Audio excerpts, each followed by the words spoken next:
పౌలు కొరింథీ సంఘానికి రాస్తా మొదటి కొరింథీయులకు రాసిన పత్రిక 2వ అధ్యాయం 13వ వాక్యంలో ఇలా రాస్తూ వచ్చాడు. మనుష్య జ్ఞానము నేర్పు మాటలతో కాక ఆత్మ సంబంధమైన సంగతులతో సరిచూచుచు ఆత్మ నేర్పు మాటలతో వీటిని గురించి మేము బోధించుచున్నాము. చెప్పండి, ఏం చేస్తున్నాం మేము? గట్టిగా గట్టిగా గట్టిగా ఇంకా సరిపోలేదు, గట్టిగా. ఇక్కడ చూడండి, గమనించండి, ఇక్కడ 2 మాటల గురించి రాస్తూ వచ్చాడు. ఒకటి మనుష్య జ్ఞానము నేర్పు మాటలు అంట. ఎవరు నేర్పే మాటలు? గట్టిగా గట్టిగా. మనుష్య జ్ఞానం మనకు కొన్ని మాటలు నేర్పిస్తుందట. కానీ ఇక్కడ ఇంకో విషయాన్ని కూడా రాస్తూ ఆత్మ సంబంధమైన సంగతులను లేదా ఆత్మ నేర్పు మాటలు అంటాడు. ఏవి నేర్పు మాటలు అంట? గట్టిగా గట్టిగా గట్టిగా.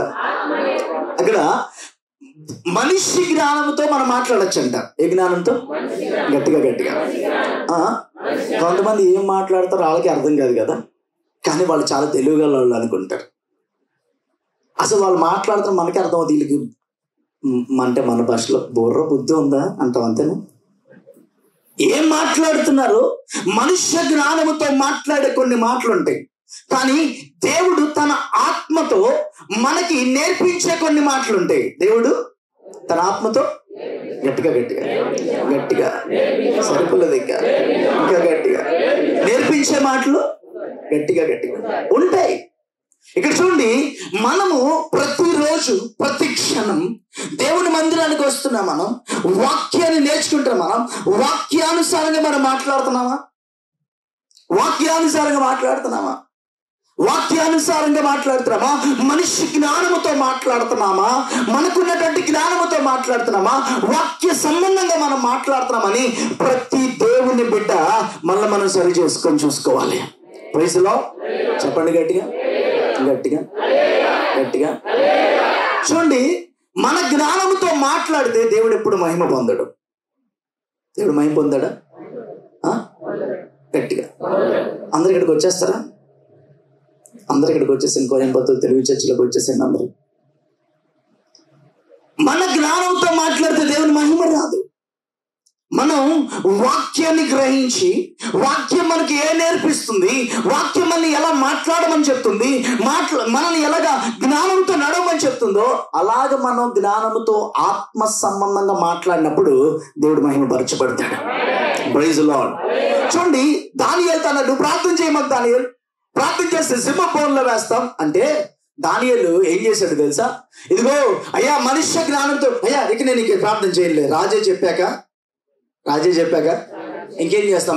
వద్దులే, రాజు మళ్ళీ వద్దాను, మనం ఏం చేయకూడదు అల్లా. అయ్యా, నేను ఆత్మ సంబంధంగా మాట్లాడుతున్నాను. ఎవరు ఎన్ని చెప్పినా, ప్రార్థన ఆపమని చెప్పినా, దేవునికి దూరంగా ఉండమని చెప్పినా, దేవునికి అసభ్యంగా నడమని చెప్పినా, తాగమని చెప్పినా, తిరగమని చెప్పినా, మేము ఇలాంటి పని మేము గట్టిగా చెయ్యము. కొంతమంది ఎలా మాట్లాడతారంటే అటెళ్ళి మనిషి జ్ఞానంతో లోక సంబంధంగా మాట్లాడతారు, ఇటు వచ్చి దేవుని సంబంధంగా గట్టిగా గట్టిగా.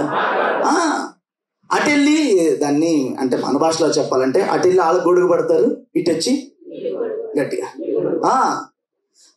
పార్టీలో గెలిచాక, ఎవరన్నా ఎలక్షన్స్లో గెలిచాక కొంతమంది ఉంటారు. వాళ్ళు ఎలా ఉంటారంటే, మన పార్టీ గెలిచిందని తెలుసన్నా నాకు, ఇటు నిన్నటి ఇటు ఉంటారు. ఇప్పుడు గెలవంగానే ఏం చేస్తారు? గట్టిగా గట్టిగా. నేను ఒక మాట చెప్తా, మనుష్య జ్ఞానము ఒక హద్దులు, ఒక సరిహద్దులు దానికి అంతవరకు పనిచేస్తుంది. కానీ ఆత్మ నేర్పు మాటలు అంటాడు పౌలు. ఎవరు నేర్పు మాటలు?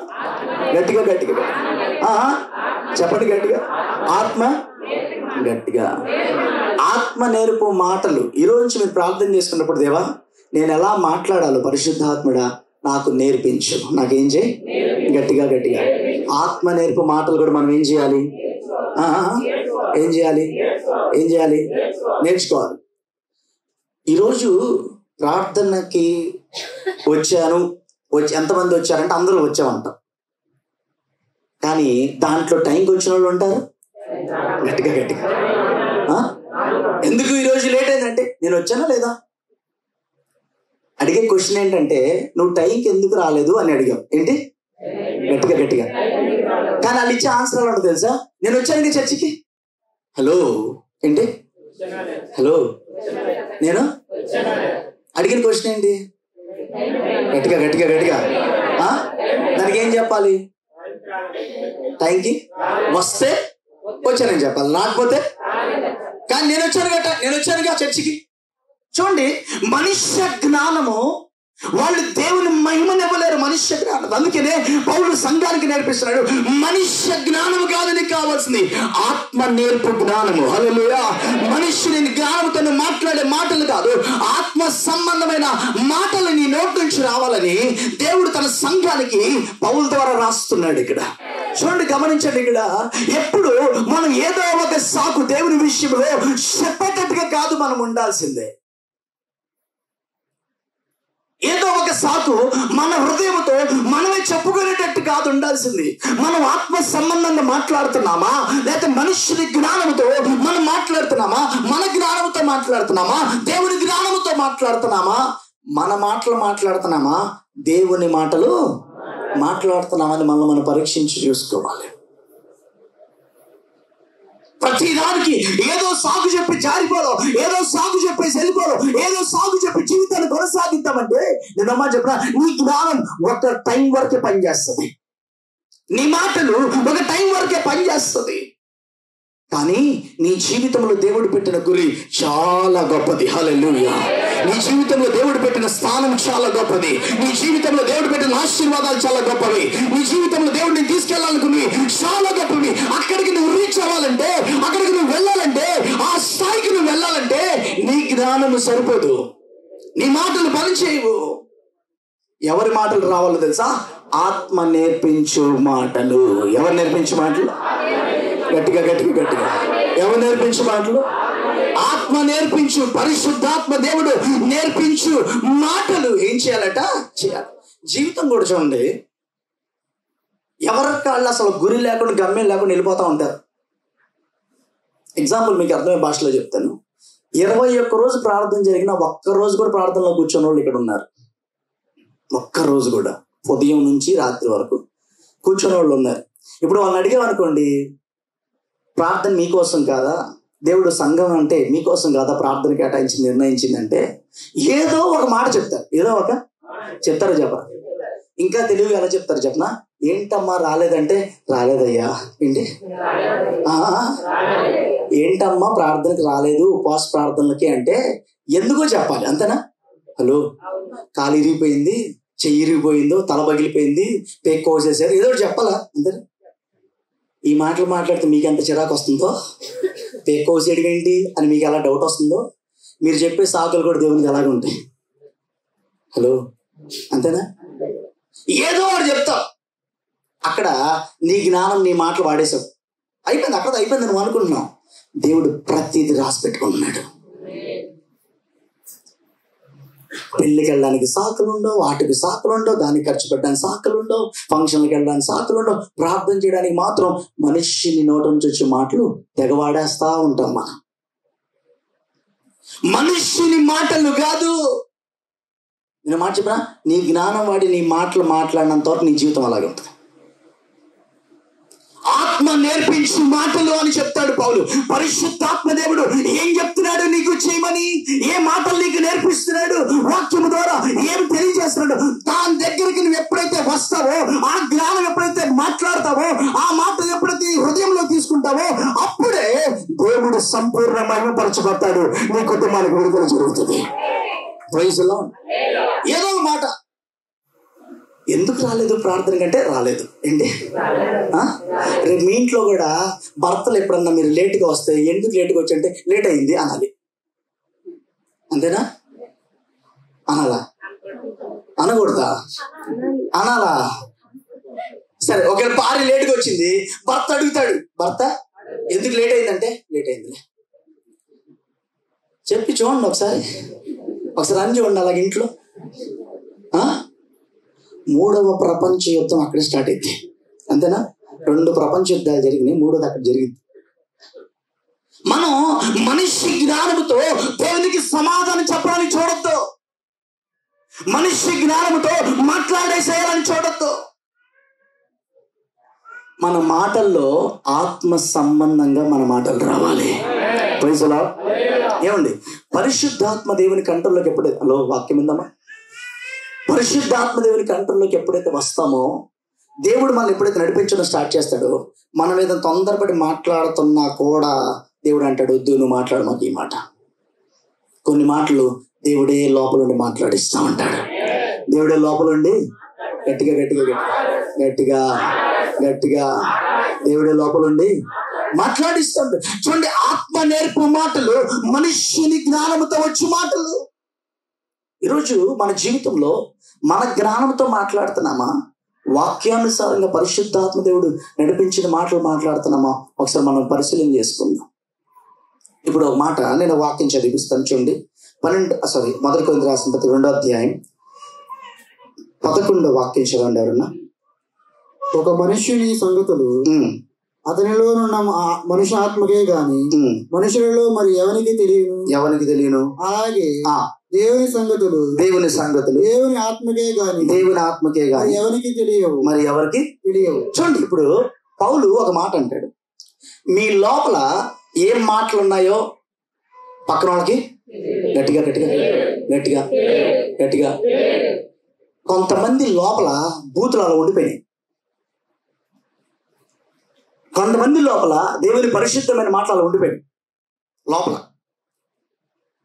చర్చిలో మాత్రం ఎంత బాగా మాట్లాడతామో, బయటికి వెళ్తే పనుల దగ్గర ఆ వచ్చే భయంకరమైన చెడ్డ మాటలు, బూతు మాటలు లోపల ఉండిపోయినాయి. అలాగే నీలో ఏ మాటలు ఉన్నాయో అది నీకు తెలుసు. దేవునిలో ఏం మాటలు ఉన్నాయో దేవునికి గట్టిగా గట్టిగా గట్టిగా గట్టిగా. ఇప్పుడు దేవునిలోకి మనం ఆ మాటలు తెలుసుకోవాలంటే దేవునితో మనం జతపరచబడితే తెలిసింది. అంతేనా? హలో, గట్టిగా గట్టిగా. ఇంతకుముందు గ్రైండర్ కంపెనీలో పనిచేసా కాబట్టి గ్రైండర్ గురించి తెలుసుకొని బాగా మాట్లాడు. ఈ గ్రైండర్ చాలా మంచిదండి, అన్ని కంపెనీల కంటే మా కంపెనీ చాలా మంచిదండి, ఇది 100 వోల్ట్స్ అండి, 2000 వోల్ట్స్ అండి, 3000 వోల్ట్స్ అని చెప్పాం. ఎందుకంటే ఆ కంపెనీలోకి వెళ్ళి కాబట్టి ఆ జ్ఞానం వచ్చింది. అంతేనా? హలో, అంతేనా? ఇప్పుడు అక్కడ నుంచి మిక్సీ షాప్ లో జాయిన్ అయ్యో. ఎక్కడ? గట్టిగా. ఇప్పుడు ఆ గ్రైండర్ గురించి ఇక్కడ మాట్లాడతారా? మాట్లాడితే ఏం చేస్తారు? వెలుగు ఆ కంపెనీకి పో అని పంపించేస్తారు లేదా? చెప్పండి. ఏ జ్ఞానం ఎక్కడ వాడాలో అక్కడ వాడతాం. అయితే దేవుని దగ్గరికి వచ్చాక, లోకంలో తిరిగి తిరిగి తిరిగి తిరిగి దేవుని దగ్గరికి వచ్చాక ఇక లోక జ్ఞానము గట్టిగా గట్టిగా. దేవునిలో కొన్ని మాటలు ఉన్నాయి, దేవుడు మనకి నేర్పించాలనుకున్నవి ఆయన హృదయంలో మన విషయంలో కొన్ని ఉన్నాయి లేవా? గట్టిగా. అవి నేర్పించడానికి సంఘానికి తెచ్చాడు దేవుడు. Praise the Lord. అది తెలుసుకోవడానికి దేవుడు ఇక్కడ తీసుకొని వచ్చాడు. పేతురు మేడ గదిలో ప్రార్థన చేస్తున్నాడు, పైన గదిలో ప్రార్థన చేసుకుంటున్నాడు. గదిలో ఏం చేస్తున్నాడు? గట్టిగా గట్టిగా ఏం చేస్తున్నాడు? ప్రార్థన చేస్తున్నాడు. ప్రార్థన చేస్తా ఉంటే దేవుడు ఆయన హృదయంలో ఒక విషయాన్ని పేతురుతో చెప్పాలనుకున్నాడు. పేతురుతో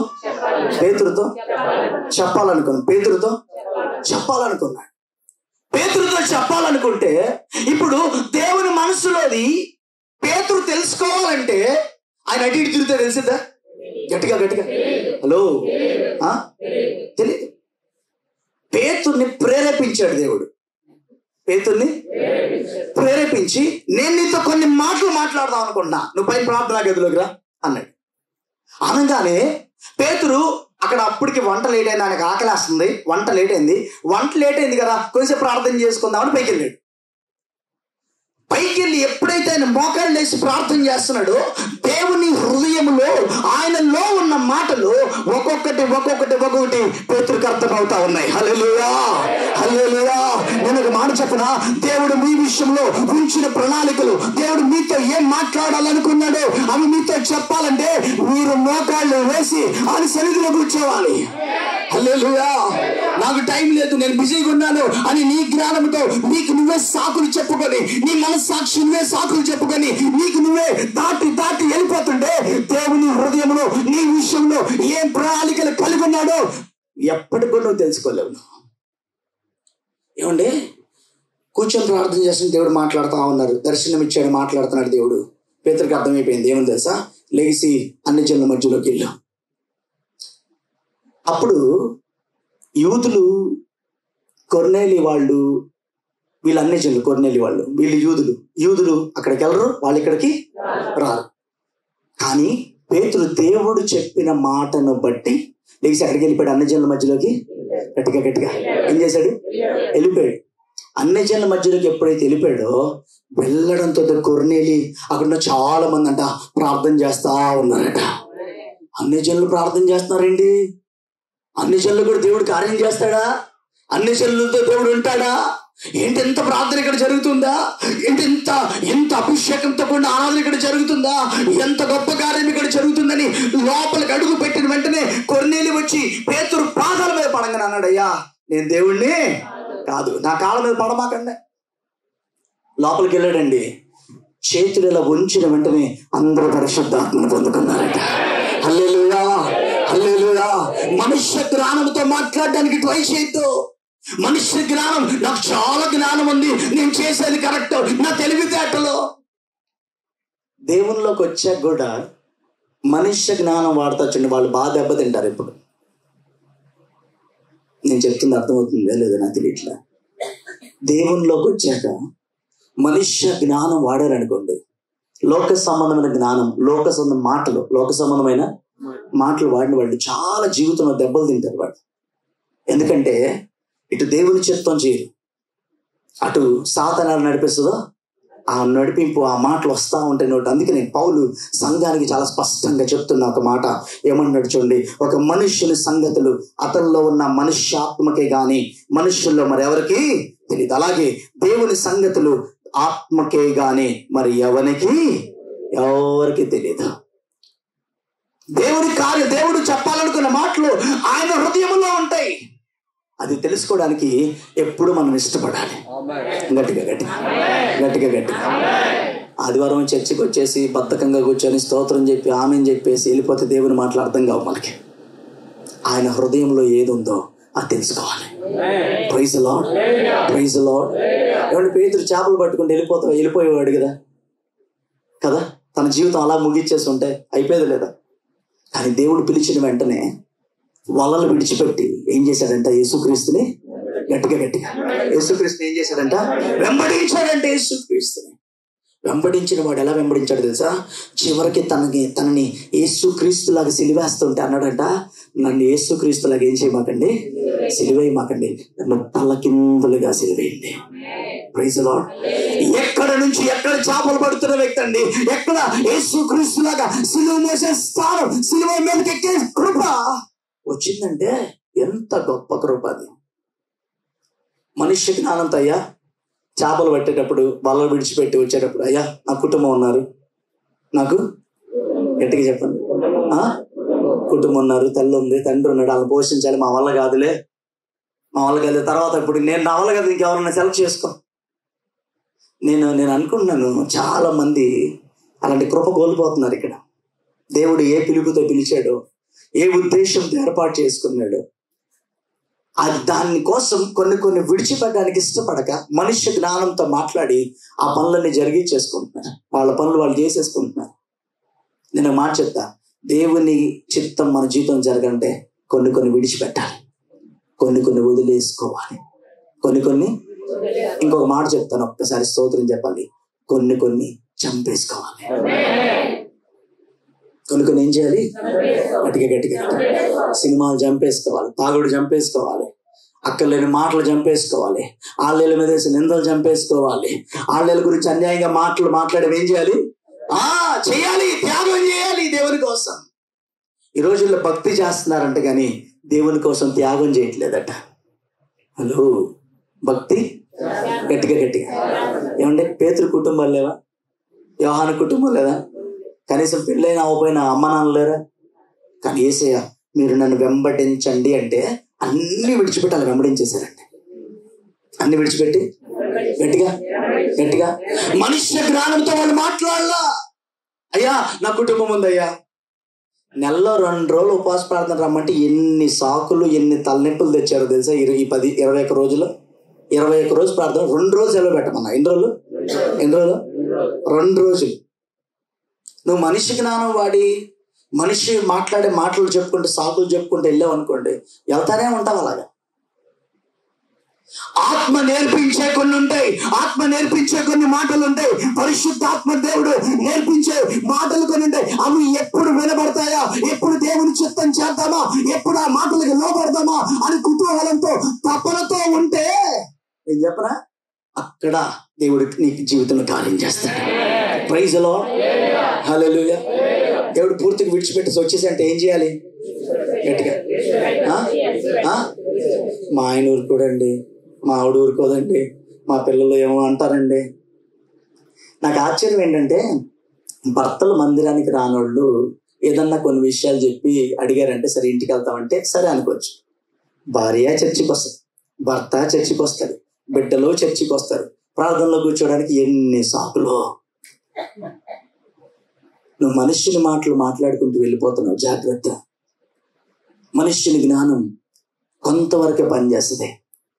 మనుష్యుని జ్ఞానం ఒక టైం వచ్చినప్పుడు మనకి సహాయం చేయదు, పనికి రాదు. అది ఆ జ్ఞానము ఏ విషయంలో కూడా మనకి ఏం చేయదు? చెప్పండి గట్టి, సహాయం చేయదు. అందుకనే పౌలు రాస్తా, మనిషి జ్ఞానము నేర్పు మాటలతో కాక, ఆ జ్ఞానం నేర్చుకోవద్దు. మనిషి జ్ఞానంతో మాట్లాడే జ్ఞానాన్ని ఏం చేయొద్దు? గట్టిగా ఏం చేయొద్దు? నేర్చుకోవద్దు. అసలు ఆ జ్ఞానం వాడమాట. దేవుడు ఒకటి చెప్తాడు, నేను ఇంకోటి మాట్లాడతాను. దేవుడు ఈ మాట మాట్లాడమంటే మనం ఇంకో మాట మాట్లాడతాం. దేవుడు ఈ పని చేయమంటే మనం ఇంకో పని చేస్తాం. హలో, మనం ఆత్మ చెప్పే మాటకి ఎప్పుడైతే లోబడి వస్తామో, లోబడి చేస్తామో, ఇప్పుడు కోయర్ టీం ఒక డ్రెస్ వేసుకున్నారనుకోండి, అందరూ ఒకటే యూనిఫామ్ మెయింటైన్ చేయాలి. అంతేనా? నేను కొంచెం స్పెషల్గా కనబడాలని అలాంటిది ఇంకోటి వేసుకొస్తే అప్పుడు నేను క్వశ్చన్ చేస్తా కామన్గా, ఏంటి నువ్వేంటి స్పెషల్గా వేసుకోవచ్చు అంటే, కలర్ మ్యాచ్ అయిందిగా అంటే అది నీ జ్ఞానం అంతే. చర్చిలో ఒక సిస్టమ్ ఉంది, యూనిఫామ్ ఒకటి ఉంది అంటే, దేవుడు ఒక సిస్టమ్ పెట్టాడంటే, ఆత్మ నేర్పించి ఒక సిస్టమ్, పరిశుద్ధాత్మ దేవుడు ప్రతిదీ ఒక సిస్టమ్ పెట్టుకుంటూ వెళ్తాడు.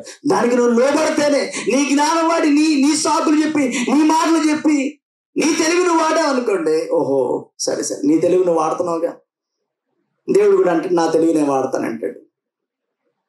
మనుష్య జ్ఞానం దేవుని విషయంలో, మనుష్యుని మాటలు దేవుని విషయంలో మాట్లాడేటప్పుడు 1కి 10 సార్లు ఆలోచించి నిర్ణయం తీసుకోవాలి. దేవుడు పక్కన పెట్టాడా, జీవితంలో నువ్వు ఎంత ఎడవలసి వస్తుందో నీకే తెలియదు. అందుకని పౌలు సంఘాన్ని నేర్పిస్తాడు, మనిషి జ్ఞానం నేర్పించి మాటలతో మాట్లాడమాకు. మనిషి జ్ఞానం, లోక సంబంధమైన జ్ఞానం మాట్లాడేటప్పుడు మాట్లాడద్దు. ఆ జ్ఞానము కాదు మనకు కావాల్సింది. పరిశుద్ధాత్మ దేవుడు మనతో మాట్లాడతాడు, పరిశుద్ధాత్మ దేవుడు మనల్ని నడిపిస్తాడు, పరిశుద్ధాత్మ దేవుడు మనకి నేర్పిస్తాడు. ఆ స్వరం వినడానికి సంఘం ఎప్పుడు కూడా సిద్ధంగా ఉండాలి. గట్టిగా హల్లెలూయా. పరిశుద్ధాత్మ దేవుడు నేర్పించే ఆ ఆత్మ సంబంధమైన మాటలు, వాక్యానికి మనం లోబడేటట్టు ఉండాలి. 45 నిమిషాలు వాక్యం చెప్పి అయ్యాక నేను ఏదైనా క్వశ్చన్ అంటే ఏదైనా ఒక పని చేయమంటే తప్పించుకుని వెళ్ళే వాళ్ళు చాలా మంది ఉంటారు. 45 నిమిషాలు వాక్యం విన్న తర్వాత కనీసం చర్చిలోనే నువ్వు అలా ఉంటే, బయటకు వెళ్తే నువ్వు దేవుని వాక్యాన్ని ఎంత మనసులో పెట్టుకుంటున్నావు నువ్వు? 45 నిమిషాలు దేవుడు తన వాక్యం ద్వారా మాట్లాడిగో ఈ వాక్యాన్ని మీరు బదులుకి ఇది చేయండి. సరే ఎగ్జాంపుల్ చెప్తా, ఉపవాస ప్రార్థన అంటే ఏంటి? అన్ని దేవుడు సూటిగా మాట్లాడి ప్రార్థన చేస్తే దేవుడు ఎలా కార్యాలు చేస్తారు అన్ని వాక్యం ద్వారా మాట్లాడి చెప్పి అవ్వగానే ఉపవాస ప్రార్థన నిలబడపోతే నువ్వు ఎక్కడిచ్చావు విలువ వాక్యానికి? ఎక్కడిస్తున్నావు వాక్యానికి విలువ నువ్వు? సరే నా బాధ తట్టుకోలేక, పాస్టర్ గారి బాధ తట్టుకోలేక ప్రార్థనకు వచ్చిన ఎలా వెళ్ళిపోదామా మెల్లిగా? ఏ ఆలోచనలు ఉంటే నీ జీవితంలో ఆత్మీయంగా ఎక్కడ బాగుపడుతావు నువ్వు? ఇంకా వాళ్ళు రాలేదు కదా అన్నయ్య, వాళ్ళని ఏమంటే ఏంటి? వాళ్ళ సంగతి నీకెందుకు? నువ్వు వస్తే నువ్వు బాగుపడతావు, నీ పిల్లల గురించి ప్రార్థన చేస్తే నీ పిల్లలు బాగుపడతారు, నీ కుటుంబం గురించి ప్రార్థన చేస్తే నువ్వు బాగుపడతావు. వాళ్ళని అనరు ఏంటి? వాళ్ళకి మనం చెప్పక్కర్లా, ఆయన ఉన్నాడు చెప్పి ఒక ఆయన. హలో, చెప్పాను ఒక ఆయన గట్టిగా. నేను మాట చెప్పనా? నేను చెప్పానంటే సమస్య చాలా సింపుల్గా ఉంటుంది, ఆయన చెప్తే ఇంకా గట్టిగా ఉంటుంది. దైవ సేవకుడితో దేవుడు మాట్లాడి చెప్పించేసినప్పుడు వినేశారు అనుకోండి, వల్ల పడిపోయినట్టే. ఏంటిది? గట్టిగా వల్ల పడిపోతే నొప్పి బాధ ఉండదు. అదే నెక్స్ట్ వల తీసేసాక గ్యాలం వేస్తాడు దేవుడు. ఆ గ్యాలం పడ్డామా ముళ్ళు గుచ్చుకుంటుంది, రక్తం వస్తుంది. ఆ బాధ కొన్ని రోజులు, ఆ గాయం మానే వరకు ఆ బాధ అలాగే ఉంటుంది. నేను దైవ సేవకుడు గద్దించాడంటే నువ్వు దేవుని కృపలో ఉన్నావు, బాగానే ఉన్నావు, నీకు పెద్ద దెబ్బ రేపు తగలట్లేదని అర్థం. కానీ ఆయన నిర్ణయాలు తీసుకున్నాడు అనుకోండి, దేవుడు నిన్ను మార్చడానికి దేవుడు నిర్ణయాలు తీసుకున్నాడు అనుకోండి, ఎలాంటి నిర్ణయం కానీ నిన్ను బాగు చేయడం కోసం ఎంత దూరం అని వెళ్తాడు. తర్షీషుకి వెళ్ళిపోతున్న ఆయన నినివే పట్టణం తేడానికి ఎలాంటి నిర్ణయం తీసుకున్నాడు దేవుడు. మనుష్య జ్ఞానం వాడినంత కాలం నువ్వు దేవుని మాటలు నీకు అర్థం కావు.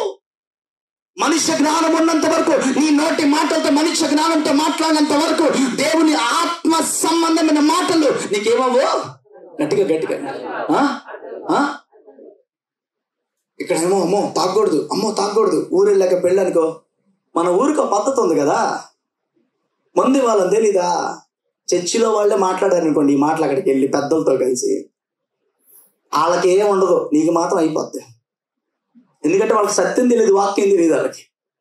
నువ్వు వాక్యం తెలుసుకొని సత్యం తెలుసుకొని మనుష్య జ్ఞానంతో మాట్లాడావు అనుకో, అక్కడ దేవుడు ఖచ్చితంగా బాధ్యత తీసుకుంటాడు. Praise Lord. దేవుని పక్షాన్ని నిలబడాల్సిన వ్యక్తి దేవుని పక్షాన నిలబడి మాట్లాడకపోతే దేవుడు మౌనంగా ఉంటాడా? హలో, ఇప్పుడు మీ కుటుంబం అంతట్లో మిమ్మల్ని ఏర్పాటు చేసుకున్నాడు అనుకోండి దేవుడు, మీరు దేవుని పక్షాన్ని ఏం చేయాలి? గట్టిగా నిలబడాలి. గట్టిగా గట్టిగా గట్టిగా గట్టిగా దేవుని పక్షాన్ని నిలబెట్టుకున్న నువ్వు దేవుని పక్షాన్ని మాట్లాడలేదు అనుకో, వాళ్ళతో కలిసి ఆచారాలు, వాళ్ళతో కలిసి ఆచార భక్తి, వాళ్ళతో కలిసి ఆ ఆచార సంబంధమైన మాటలు మాట్లాడి, అవును ఇది నా కరెక్టే, అవును అవును మన ఊర్లో పద్ధతి ఉంది చెయ్యాలి అన్ననుకో, లాగి పెట్టి కొడతాడు అక్కడి నుంచి. నిజంగా ఒక మాట చెప్తున్నా, మన చర్చిలో 98% ఇంకా దేవుని దెబ్బ తగల. చాలా మందికి ఇంకా దేవుని దెబ్బ తగల. మేము తన్నులు తిని ఈరోజు ఈ స్థానాల్లో ఉన్నాం. మనిషి జ్ఞానం, మనిషి తెలివితేటలు వాడితే అది ఒక స్థాయి వరకే పనిచేస్తుంది, తర్వాత పనిచేయదు. దేవుడు నిన్ను ఆత్మీయంగా బలపరచడానికి ఎలాంటి నిర్ణయం తీసుకుంటాడు. నేను మళ్ళీ చెప్తున్నా, 98% ఇంకా సంఘానికి దేవుని దెబ్బేంటో అర్థం కావట్లా, దేవుని మాట అర్థం కావట్లా, దేవుని సంబంధమైన మాటలేంటో ఇంకా గ్రహించకుండా ఇంకా అలాగే వాళ్ళ జ్ఞానంతో వాళ్ళ మాటలతో వెళ్ళిపోతా ఉన్నారు. ఆత్మ చెప్పు మాటలు ఎప్పుడు వింటాం మనం? ఇంకా ఎప్పుడు నేర్చుకుంటాం మనం? అందుకే చిన్న పౌలు కింద ఒక మాట రాస్తారు, 14వ వాక్యం, ప్రకృతి సంబంధమైన మనుష్యుడు దేవుని విషయములను అంగీకరింపడు. తర్వాత అవి అతనికి వెర్రితనముగా ఉన్నవి, అవి ఆత్మానుభవం చేతనే వివేచింపదగును గాని అతడు వాటిని గ్రహింపజాలడు. అక్కడ చూడండి, ప్రకృతి సంబంధమైన మనుష్యుడు అంటే ఏంటంటే లోక సంబంధమైన మనుష్యుడు. ఏ మనుష్యుడు? గట్టిగా స్వరమెత్తి చెప్పాలి, గట్టిగా ప్రకృతి సంబంధమైన మనుష్యుడు. అక్కడ ఏమని రాస్తాడు చూడండి, దేవుని ఆత్మ చెప్పు విషయములను సంగతులను అంగీకరించాడట. ఏం చేయడట? గట్టిగా 14 సంవత్సరాలు ఇప్పటికి ఈ నెలకి ఇంకా దేవుని మాటను అంగీకరించుకుంటా బార్గిలు తాగుతున్న వాళ్ళు ఉన్నారు ఇక్కడ. 12 సంవత్సరాలు సంఘానికి వచ్చి ఇంకా ప్రకృతి సంబంధమైన లోక సంబంధ మనుషుడుగానే పరుగులు చేస్తున్నారు. సాయంకాలం 6 అయ్యేసరికి బారుల దగ్గరికి. ఉపవాస ప్రార్థన అంటే కాళ్ళు రాని వాళ్ళు బార్లకు మరి ఎలా వెళ్తున్నారు చూడండి ఒకసారి. అంటే ఈ మనిషి ప్రకృతి సంబంధమైన మనిషిలాగే బ్రతుకుతున్నాడు, దేవుని సంబంధమైన మనిషిలా బతకట్లా. నువ్వు ప్రకృతి సంబంధమైన మనిషిగా బ్రతుకు. అక్కడ రాసినమాట, దేవుని ఆత్మ విషయములను అంగీకరించారంట. వాళ్ళు ఏం చేయరు? గట్టిగా తర్వాత కింద రాస్తారు, అవి అతనికి ఎలా ఉందట? దేవుని మాటలు ఎలా ఉన్నాయంటే వాళ్ళకి గట్టిగా చెప్పాలి, అందరూ చెప్పాలి గట్టిగా. దేవుని మాటలు ఎలా ఉన్నాయి? ఉపవాస ప్రార్థనలో ఏ ప్రయాణాలు పెట్టుకోవద్దు అన్నా అనుకోండి, ప్రయాణాలు పెట్టిగా చేసేసుకొని ఈరోజు చివరి రోజు వచ్చిన వాళ్ళు కూడా ఉన్నారు, 1-3-4 ఉన్నారు ఇక్కడ. ఒక్కరోజు ప్రేయర్లో కూర్చోకుండా ఈ చివరి రోజు అటెండ్ అయిన ప్రార్థనకు ఉన్నారు. మీరు దేవుని మాటని వెర్రితనంగా భావిస్తున్నారేమో, ఆలోచించుకోండి ఒకసారి. ప్రతి సంవత్సరం ఆగస్టు నెలలో ఉపవాస ప్రార్థన దేవుడు పెట్టి ఆత్మీయంగా నిన్ను మలచడానికి, ఆత్మీయంగా నిన్ను బలపరచడానికి, నీ కుటుంబాన్ని దీవించడానికి దేవుడు పెడితే ఆ కార్యక్రమం ఈ కార్యక్రమం అని ప్రకృతి సంబంధం మనిషిలాగా పరుగులు తీసేసి చివరి రోజు వచ్చి కూర్చుంటే దేవుడు వెర్రివాడు అనుకుంటున్నావో, దేవుని మాటలు వెర్రివి అనుకుంటున్నావో నీ హృదయానికి నీకే అర్థం అవ్వాలి. అయ్యా వాళ్ళు బంధువులయ్యా, వాళ్ళు వెళ్ళబోతే ఊరుకోరయ్యా, మరి ఇక్కడికి రాకపోతే ఆయన ఊరుకుంటాడా? దేవుని మాటలు వెర్రితనంగా తీసుకుంటే గనక, దేవుని మాటలు వెర్రితనంగా నీకు అర్థమైతే గనక, దేవుని మాటలు వెర్రితనంగా తీసుకుంటే నేను మాట చెప్పరా, నిన్ను దేవుడు ఎంత గొప్ప స్థాయిలో పెట్టాడో, ఎంత గొప్ప కృపతో దీవించాడో, ఎంత గొప్ప కృపను చూపించాడో అదంతా కూడా నువ్వు ఆయన నష్టపరిచేసినట్టే. అయ్యా ఈ ఉపవాస ప్రార్థనల కంటే నాకు నా పెళ్ళే ముఖ్యం అని చెప్పినట్టు, నాకు నా బంధువులే ముఖ్యం ఉపవాస ప్రార్థనల కంటే. ప్రకృతి సంబంధమైన జ్ఞానము కలిగిన వారికి ఆత్మ సంబంధమైన మాటలు అర్థం కావట. ఏమవుతాట? ఆత్మ సంబంధ మాటలు అర్థం కావు. అక్కడికి అందుకనే రాస్తా, ప్రకృతి సంబంధమైన మనుష్యుడు దేవుని ఆత్మ విషయములను అంగీకరింపడు, అవతనికి వెర్రితనముగా అవి ఆత్మానుభవము చేతనే వివేచింపదగును గాని అతడు వాటిని గ్రహింపజాలడు. ఒకవేళ ఆత్మ సంబంధంగా మాట్లాడినా, ఆత్మ సంబంధంగా వివేచించకపోతే, ఆలోచించకపోతే అవి అతనికి గట్టిగా అర్థం కావు. ఈరోజు వాక్యం నుండి మనం గమనిద్దామా? మన చర్చికి ఎందుకు వస్తున్నాం? దేవుడు ఎందుకు మనల్ని ఏర్పాటు చేసుకున్నాడు? దేవుడు ఎందుకు పిలుచుకున్నాడు? ఎందుకు మారు మనసు బాప్తిస్మం ఇచ్చాడు? ఎందుకు పరలోక రాజ్యంలో ఉంచుతా అని చెప్పాడు? ఇవేమి మనం గ్రహించకపోతే ప్రకృతి సంబంధమైన మనిషిలాగే బ్రతికిపోతాం మనం. రేపు పరలోక రాజ్యం వారికి ఖచ్చితంగా దేవుడు ఎవడు. నీ మాటలు ఎలా ఉన్నాయి? నువ్వు చెప్పే సమాధానం ఎలా ఉంటుంది? దేవుని విషయంలో నువ్వు మాట్లాడే మాటలు ఎలా ఉంటాయి? దేవుని దగ్గర నువ్వు చెప్పే సాకులు ఎలా ఉంటున్నాయి? దేవుని విషయంలో నువ్వు చెప్పే సాకులు ఎలా ఉంటాయి? అందుకని పౌలు రాస్తున్నాడు, మనుష్య జ్ఞానం నేర్పు మాటలతో గాక. ఏ జ్ఞానంతో నేర్పు మాటలు అంటే? గట్టిగా చెప్పాలి, గట్టిగా చెప్పాలి, గట్టిగా. మనుష్య జ్ఞానము నేర్పించిందండి. మనుష్య జ్ఞానం మాటలు నేర్పిస్తుందట. ఆ జ్ఞానంతో మాట్లాడమాట. మనుష్య జ్ఞానంతో నేర్పు మాటలు అవి మనుష్య జ్ఞానం మాటలు నేర్పిస్తుందట మనకి. అవి నేర్చుకోవద్దు అంటాడు దేవుడు. పరిశుద్ధాత్మ దేవుడు నేర్పిస్తాడు మాటలు. ఆయన వాక్యంతో నేర్పిస్తాడు, మనతో మాట్లాడతాడు, మనతో ఉంటాడు, మనతో మాట్లాడతాడు. అవి నేర్చుకొని మాట్లాడితే అప్పుడు ఆత్మ సంబంధంగా మనం బలపరచబడతాం. ఆత్మ సంబంధంగా చెప్పండి గట్టిగా, ఆత్మ సంబంధంగా బలపరచబడతాం. అందుకే చూడండి, ఎందుకు వస్తే చూద్దాం 15వ వాక్యం. ఆత్మ సంబంధమైన వాడు అన్నిటిని వివేచించను గాని ప్రభు మనస్సెరిగి ఆయనకు బోధింపగలవాడెవడు? మనమైతే క్రీస్తు మనస్సు కలిగిన వారం. హల్లెలూయా. అందుకని చూడండి, ఇక్కడ పౌలు రాస్తా, ప్రభు మనస్సుని ఎవరు గ్రహిస్తారో వాళ్ళు మాత్రమే ఆత్మ సంబంధంగా ఎదగాలనుకుంటారట. ఎవరు మనసు అంట? గట్టిగా చెప్పండి ఒకసారి. పక్కన వాళ్ళకి చెప్పండి, ప్రభు మనస్సుని ఎరిగిండు అని చెప్పండి. మెల్లిగా కాదు, వాళ్ళకి అర్థమయ్యేటట్టు చెప్పండి. ప్రభు మనస్సుని ఎరిగిండు. మనుష్య జ్ఞానం నేర్పించే మాటలు కాదు, ప్రభు మనస్సును గ్రహించి. ఇప్పుడు నేను వెళ్తే దేవుడు ఏమంటాడో, ఆయన బాధపడతాడేమో. నేను ఈ విగ్రహారాధన చేస్తే దేవుడు బాధపడతాడేమో. నేను ఈ ఆచార భక్తి చేస్తే దేవుడు ఇంత నేర్పించిన భక్తి వృధా అయిపోతుంది కదా. ఆయన మనస్సును ఎరుగుంటే మనం అంట మనుష్య జ్ఞానం వాడమంట.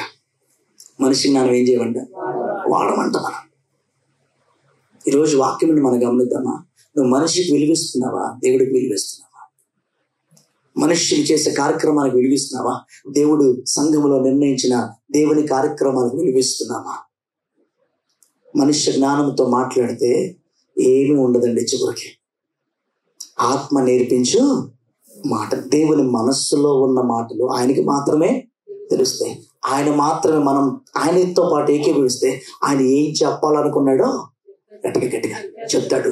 మనం కూడా దేవుని మనసు ఎరిగి ఉండాలట. దేవుని మనసు, దేవుడు మన కోసం ఇన్ని ప్లాన్లు వేసాడు. ఆయన చెప్పింది చెప్తాం. ఎప్పుడు కుటుంబం, లేకపోతే ఆ పనులు ఉన్నాయి, లేకపోతే నా పిల్లల ఫీజులు కట్టాలి, ఈ మాటలు మాట్లాడమాకండి. ఆయన్ని దేవుడు కూడా గట్టిగా చెప్పండి. ఆయన ఇవ్వకుండా ఎంత దూరం వచ్చాం మనం? ఆయన ఇవ్వకుండా ఇంత దూరం వచ్చామా? ఎంతకాలం బతికామా? అన్ని ఆయన ఇచ్చినప్పుడు ఆయన కోసం నిలబడడానికి ఆ సాకులే చెప్తే, ఆ జ్ఞానం మాటలే మనం మాట్లాడితే, దేవుణ్ణి హృదయాన్ని ఎరగకుండా మాట్లాడితే మనం దేవుణ్ణి బాధ పెడుతున్నాం. మనం దేవుణ్ణి ఏం చేస్తున్నాం? బాధ పెడుతున్నాం. మనం బాధ పెడుతున్నాం దేవుణ్ణి. ఎన్ని చేశాడండి దేవుడు మనకి. హలో, దేవుడు మీ జీవితంలో కార్యాలు చేశాడా లేదా? గట్టిగా గొప్ప గొప్పవి చేశాడు అన్నాడు. చేతులు ఎత్తున్నాయి. గొప్ప గొప్ప కార్యాలు చేశాడు. ఏమండి, మనం ఎన్నో గొప్ప కార్యాలు చేసినప్పుడు ఆయన ఇంకా చేస్తాడా చేయడం? గట్టిగా చేస్తాడా చేయడం? అసలు అన్ని చేసిన ఆయన మనసులో మన గురించి ఏమనుకుంటున్నాడు అని మనం ఆలోచించుకుని ఆయన్ని ఒక్క నిమిషం పక్కన పెట్టి తోసి వెళ్ళిపోతుంది. ఉన్నా అక్కడ ఎంత దేవుని బాధ పెడుతున్నావు తెలుసు? ఎంత దేవుణ్ణి కొంగ తీసేస్తున్నావు తెలుసా? ఆయన హృదయాన్ని ఎరిగి జీవిస్తే ఆయన వల్లే మనం ఆలోచిస్తాం, ఆయన వల్లే మనం మాట్లాడతాం, ఆయన మనసులో ఉన్నది గ్రహించి మాట్లాడతాం, ఆయన మనసులో ఉన్నవన్నీ మనం తెలుసుకొని మాట్లాడతాం. ఆయన మనసుని ఎరిగితే పరిశుద్ధాత్మ దేవుడు మనకి సహాయం చేస్తాడట. ఆయన అందుకున్న పనులు, మన ద్వారా చేయాలనుకున్న పనులన్నీ కూడా దేవుడు ఏం చేస్తాడు? మన ద్వారా గట్టిగా. అందుకనే పౌలు సంఘానికి రాస్తా అంటున్నాడు, అయ్యా మనుష్య జ్ఞానము నేర్పు మాటలతో కాక ఆత్మ సంబంధమైన సంగతులతో సరి చూసుకోండి. నేను చేసే పని ఆత్మ సంబంధమైందేనా? సరి చూసుకోవాలండి. ఏం చేయాలంట? ఏం చేయాలి? నేను బయటకు వెళ్తున్నప్పుడు ఇది నేను వెళ్ళేది కరెక్టేనా కాదా? సరి చూసుకోవాలి. దేవుని ప్రార్థన విడిచిపెట్టి వెళ్తున్నా, ఉపవాసాలు పక్కన పెట్టేసి వెళ్తున్నా, దేవునికి అయిష్టంగా వెళ్తున్నా, సరి చూసుకో. ఆత్మ సంబంధమైన విషయాలంట పైన ఏమన్నాడంటే, మనుష్య జ్ఞానం నేర్పించే మాటలతో కాక అన్నట్టు సింపుల్ గా రాసేసి కిందకు వచ్చేసరికి ఆత్మ సంబంధమైన సంగతులతో సరి చూసుకోండి. ఇక్కడ ఒక వివరణ ఇచ్చాడు మళ్ళీ పౌలు. దేవుని సంబంధమైన విషయాలు వచ్చేసరికి నువ్వు ఒక్కసారి సరి చూసుకో, నువ్వు చేసేది కరెక్టే కదా. ఏమండి, 12 మంది శిష్యుల్లో 11 మంది దేవుని వెంబడిస్తే కష్టాలు వచ్చినాయి, బాధలు వచ్చినాయి, ఆకలి దప్పుకులు వచ్చినాయి, అన్నీ వచ్చినాయి, కానీ వాళ్ళు వెంబడించారు. ఒక ఆయన మాత్రం వాళ్ళందరూ సరి చూసుకున్నారు. నేను ఇప్పుడు ఒకవేళ ఇక్కడ నేను ఆగాను కరెక్టా కదా అని చూసుకున్నారు, కానీ ఒక ఆయన మాత్రం సరి చూసుకోదా. ఆయన ఏమనుకున్నాడు హృదయంలో అది చేసుకున్నాడు. ఆయన ఏ డబ్బు కోసం పరిగెత్తాడు, ఆ డబ్బు కోసం పరిగెత్తాడు. ఇదిగో నాకు డబ్బులు వస్తే నా కుటుంబాన్ని పోషించచ్చు, బంధువులు పోషించచ్చు అని పరిగెత్తాడు. యేసుక్రీస్తును కూడా అమ్మేయడానికి కూడా సిద్ధపడ్డాడు. 30 వెండాణాల కోసం పరిగెత్తాడు. నేను మాట చెప్పనా, చివరికి వెళ్ళాడు, ఆ డబ్బులతో పొలం కొన్నాడు, అదే పొలంలో ఊరేసుకొని చచ్చిపోయాడు. యేసుక్రీస్తు శిష్యుల్లో ఒకడు అలా ఉంటే, ఈరోజు ఒక్కసారి గమనించు, ఆత్మ సంబంధంగా నేను ఆలోచిస్తున్నానా, వాక్యముతో నేను నడిపించబడుతున్నానా అని మళ్ళీ మనం ఏం చేయాలంట? చెప్పండి గట్టిగా, సరి చూసుకోవాలి. ఏం చేయాలి? నేను మాట్లాడే మాటలు ఆత్మ సంబంధంగా ఉంటున్నాయా? నా మాటల వల్ల కొంతమంది బలపరచబడుతున్నారా? నా మాటల వల్ల కొంతమంది సంఘంలోకి వస్తున్నారా? నా మాటల వల్ల కొంతమంది వారి పాపాన్ని విడిచిపెడుతున్నారా? కొంతమంది మాటలు ఉంటాయండి, కోటలు దాడతాయి అంటారు. తెలుగులో ఏంటంట? కోటలు దాడతాయి అంట మాటలు. కానీ ఏ ఒక్క మాట ఉపయోగం ఉండదు.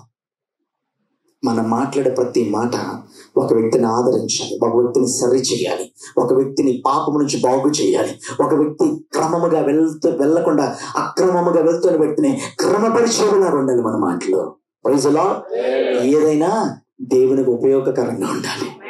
Praise the Lord. మన మాటలు దేవునికి మహిమకరంగా ఉండాలి. మనుష్య జ్ఞానము నేర్పించే మాటలు నేర్చుకోవద్దు. దేవుడు ఏ జ్ఞానం ఇస్తున్నాడు, ఏమి నేర్పిస్తున్నాడు, ఏ మాటలు నేర్పిస్తున్నాడు, అవి పొందుకోవడానికి సిద్ధపడితే ఆయనని హెచ్చించడానికి సిద్ధంగా ఉన్నాడు. తలలో ఉంచుదాం, ప్రార్థన చేసుకుందాం.